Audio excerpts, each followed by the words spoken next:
25 rokov pôsobím v komunálnej politike. Za toto obdobie som bol prakticky permanentne poslancom mestského zastupiteľstva.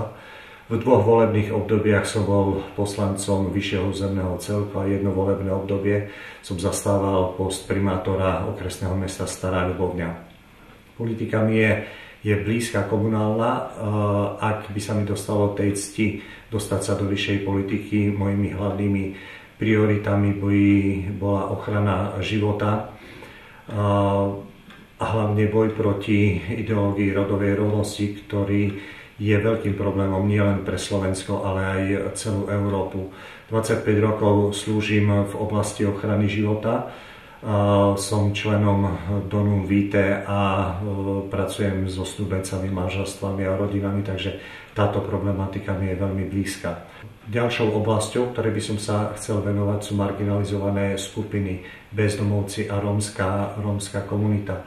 Myslím si, že je potrebné im vrátiť ich životnú úctu, vrátiť ich do pracovného procesu a tu si myslím, že štát so svojou legislatívou bude zohrávať najdôležitejšiu úlohu.